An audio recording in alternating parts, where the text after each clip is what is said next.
Hey everyone, welcome to President Kang's new adventure. Stone Axe Demons Party queue up.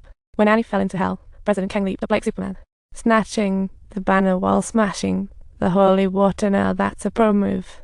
A gentle breeze blows as Angie seems to sense something. What a team of legends. As the door swings open, President Kang is enveloped in smoke, looking like a superhero fresh out of the furnace. Hell is like a club, no entry for just anyone. He tells Angie that Anna's exit was indeed a suicide, but the moment he sees her face, he knows it's not that simple. So President Kang urgently contacts the priest, hoping he can use his psychic abilities to uncover any surprises about Anna's life. On receiving the request, the priest rushes to the morgue, finding Anna among 100 bodies, as if auditioning for a show. He places one hand on Anna's chest and grips her arm with the other, activating his spirit sensing powers, but he gets boomeranged by the overpowering demonic energy, like being tossed into a washing machine. The priest pulls out, looking for a tough drink challenge on demonic energy, but it won't budge a disappearance of alcohol case. He has no choice but to bolt out of the morgue, straight to the bar outside, like a horse about to drink. Arriving at the bar, the priest throws open the liquor cabinet, gearing up for a drink, but the booze still refuses to, unyielding. The priest keeps trying, even smashing a bottle to pour it down his throat, but alas, not a drop. The internet commentators scream, this drink has serious issues. Knowing he can't escape, the priest decides to leave clues, grabs the corkscrew, stabs his palm decisive. Just then, a sharply dressed man appears in the bar, a half-demon among us. The shopkeeper beside the priest is a half-angel, a real fashion show of angels and demons. They just watch the drama unfold, not intervening at all, while President Kang patiently waits in the silence, but Angie gets a call from her subordinate. Waiting in silence plays. They arrive to see the priest entering reincarnation, a plot twist. Seeing the priest's decaying palm, President Kang instantly realizes it's a clue, his tissue turning into a bloody map. Observing the strange design on the paper, President Kang immediately contacts Biman, who's the oracle of this domain. Biman flips through the Bible, finds designs symbolizing Mammon, son of Satan. Speed reading at its best.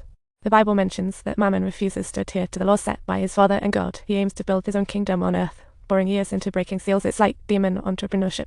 Just as Biman receives crucial information, the machine behind him suddenly powers up. It's a tech bomb. In an instant, he realizes he touched the untouchable. After a quick goodbye to Kang, he prepares for the homecoming baptism. At this moment, President Kang realizes Biman might be in crisis and sends Mary galloping to his location. Indeed, Biman's hunch was correct. Biman's eyes begin to change, and then a fly crawls out of his eye socket. What a magical effect show. By the time President Kang and Angie arrive, Biman's body has turned into a fly, a real-life freeze frame.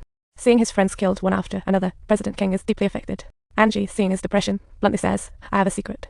She and her sister both have spirit-sensing abilities, her sister's suicide caused by its shadow. To avoid influence, she forced herself to forget, causing abilities to diminish.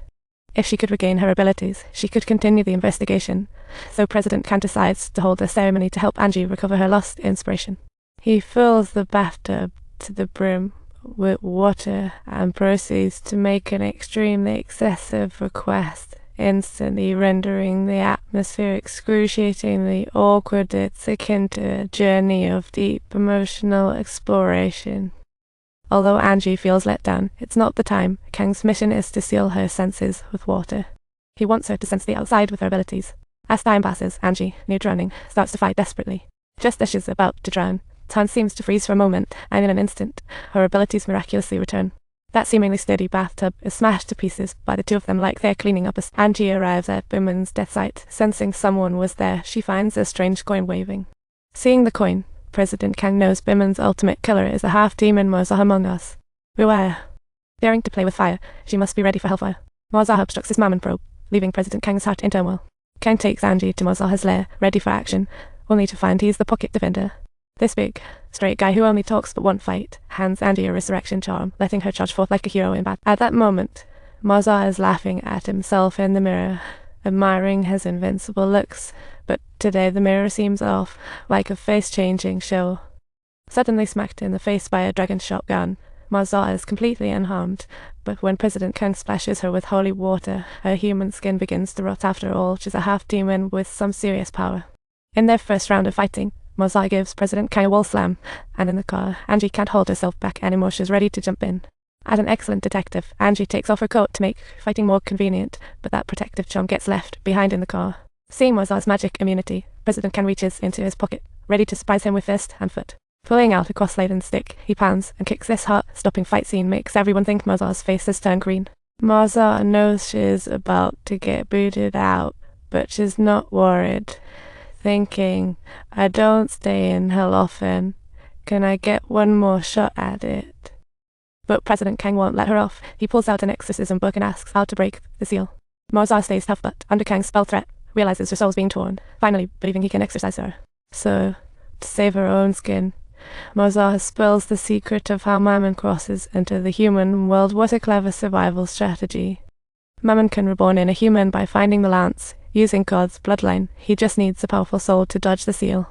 Find a soul powerful enough to contain him, then use the Lance of Longinus to launch him out, and he can download the human software. Just then, a 120th core hits him, like a concrete pillar. Hell speed to Mammon's host with the artifact. Thanks for hanging out with us. Don't forget to subscribe to our channel and stay tuned, more awesome content is coming your way soon.